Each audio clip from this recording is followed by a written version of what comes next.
எனக்கு தெரிஞ்ச பொண்ணுங்களுக்கு ரொம்ப பிடிக்க வாய்ப்பு இருக்கு. Nice good film. It is a must to watch இந்த ஃபிலிம். பாட்டு போட்டு படத்தை சொதப்பில் நல்ல பேக்ரவுண்ட் ஸ்கோர் பண்ணியிருக்காங்க. நல்லா உங்களை டென்ஸாகவே எடுத்துகிட்டு போகிறாங்க. செகண்ட் ஹாஃப் ரொம்ப ஃபாஸ்ட்டாக போகுது. ஃபர்ஸ்ட் ஹாஃப் என்ன கொஞ்சம் நின்று போதே தவிர்த்து போர் அடிக்காமல் சூப்பராக எடுத்துகிட்டு போகுது. இது உண்மையாலே பேட் ரிவ்யூலாம் இல்லைங்க, துட்டு வாங்கிக்கலாம் நான் சொல்லுவேன். உண்மையாக சொல்கிறாங்க, படம் ட்ரோல் பண்ணியிருக்கலாம், பட் படம் நல்லா போயிடுச்சு. அதனால் யாரையும் ட்ரோல் பண்ண முடியல, நல்ல படமாக போயிடுச்சு. கிளைமாக்ஸ்லாம் வந்து யாருமே எக்ஸ்பெக்ட் பண்ண மாட்டோம். நல்ல ட்விஸ்ட் அண்ட் டர்ன்ஸ் வச்சு ஒரு சைக்கோ த்ரில்லருக்கு என்ன தேவையோ அதை கரெக்டாக பண்ணியிருக்காங்க. படம் நல்லா இருக்கு, படம் நல்லா பார்க்கலாம்.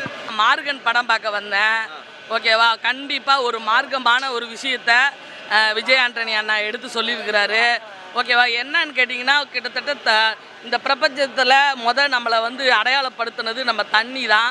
அந்த தண்ணிக்குள்ளே போய் ஒரு ஹீரோ கண்டுபிடிக்கிறாரு, எப்படி கொலை நடந்துச்சுன்றதை கண்டுபிடிக்கிறாரு. அதுக்கு ஒரு மூல காரணம் சொல்கிறாங்க. அப்படி ஒரு கண்டென்ட்டை எடுத்து கொண்டு இருக்காங்க. புது விதமான கதை தான். பிடிச்சவங்க பார்க்கலாம், பிடிக்காதவங்க போயிடலாம், ஓகேவா. படம் உண்மையிலேயே சூப்பராக இருக்குது. நல்ல ஒரு டிஃப்ரெண்ட் கான்செப்டில் எடுத்திருக்காங்க. ரேசிசம் பேஸ் பண்ணி சொல்லியிருக்காங்க, அந்த இனவெறி அதை பற்றி சொல்லியிருக்காங்க. ரொம்ப நல்லா எடுத்திருக்காங்க, நல்ல ஒரு அட்டெம்ப்ட்டு. பட் என்னன்னா, விஜய் ஆண்டனி இந்த படத்தில் ஹீரோ கிடையாது. தமிழரசன் ஒரு பையன் இருப்பான், அவன் தான் படத்தில் ஹீரோவாக காமிச்சிருக்காங்க. பட் எதுவும் குறை சொல்கிற மாதிரிலாம் இல்லை, நல்லா கொண்டு போயிருக்காங்க. ஈவன் ஃபர்ஸ்ட் ஹாஃபாக இருக்கட்டும், செகண்ட் ஹாஃபாக இருக்கட்டும், ரெண்டுமே ரொம்ப அருமையாக இருந்துச்சு. யார் அந்த ஊஸ் த கில்லர் அப்படிங்கிறத கடைசியும் கண்டுபிடிக்க முடியாது. கிளைமேக்ஸில் தான் ரிவீல் பண்ணுவாங்க, அதுவும் ரொம்ப நல்லாயிருக்கும். நம்மளால் கண்டுபிடிக்க முடியாது. நல்ல ஒரு கிரைம் த்ரில்லர், எல்லாரும் ஃபேமிலியோடவே பார்க்கலாம், ஒன்றும் தப்பில்லை. ராட்சசன் அளவுக்கு அது ரொம்ப பயமாக இருந்துச்சு. இது பயம் இல்லை, அது நெக்ஸ்ட் என்ன நடக்கும் அப்படின்ட்டுன்னு ஒரு ஆர்வம் இருந்துக்கிட்டே இருக்கும். மெசேஜ் ஓவராலாக சூப்பராக கன்வே ஆகிருக்கும். எனக்குமே டவுட் இருந்து என்னது இது சம்மந்தமே இல்லாமல் இருக்கிற மாதிரியே இருக்குது. உங்களுக்கு ஃபஸ்ட் ஹாஃப்லலாம் பார்த்தீங்கன்னா நிறைய உங்களுக்கு குழப்பமாகவே இருக்கும், லாஜிக்கே இல்லாத மாதிரிலாம் இருக்குது அப்படிங்கிற மாதிரிலாம் தோணும். கடைசி கிளைமேக்ஸில் அதை ரினிவல் பண்ண விதம் வந்து ரொம்ப சூப்பராக இருந்துச்சு.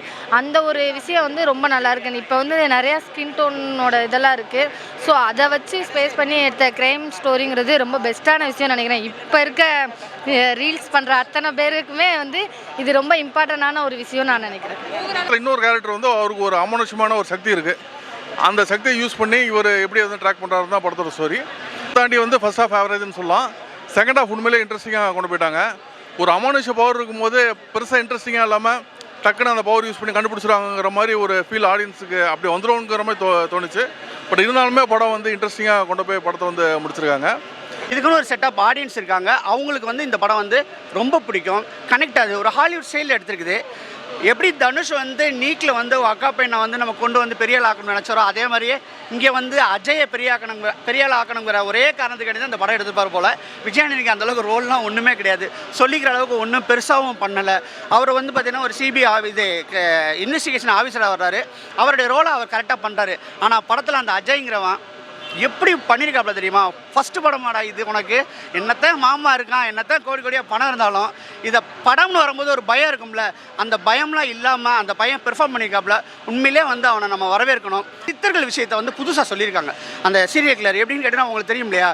ஒரு என்ன சொல்கிறதுனா, ஒரு அமெரிக்காவில் வந்து ஒருத்தர் இருந்திருக்காரு. அவர் பார்த்தீங்கன்னா சாதாரண மனுஷன். அவர் பார்த்தீங்கன்னா கில்லரை கண்டுபிடிக்கிறதுக்கு போலீஸ்க்கு ரொம்ப யூஸ்ஃபுல்லாக இருந்திருக்காரு. எப்படின்னு கேட்டோம்னா, அவருக்குன்னு ஒரு பவர் இருக்குது. அந்த பவரில் வந்து அந்த ஸ்பாட்டில் நின்ட்டோன்னா என்ன நடந்திருக்கும், என்ன நடக்குன்னு ஒரு அஷ்யூமெண்ட்ஸ் பண்ணி சொல்கிறாங்க இல்லையா? அந்த மேட்டர் எடுத்து வந்து இதில் சொல்லியிருக்காங்க. இதில் ஒரே ஒரு ரொம்ப சாட்டிஸ்ஃபேக்ஷனான விஷயம் என்னென்னா, யார் கொலையாளின்றதை லாஸ்ட் வரைக்கும் நம்மளால் கெஸ் பண்ண முடியாது. லாஸ்ட்டில் அவங்களே ரிவீல் பண்ணும் போது தான் இவங்க தான் கொலையாளியான்ற மாதிரி எடுத்துகிட்டு போயிருக்காங்க. அதுதான் வேணும் உண்மையிலே கிரைம் த்ரில்லருக்கு.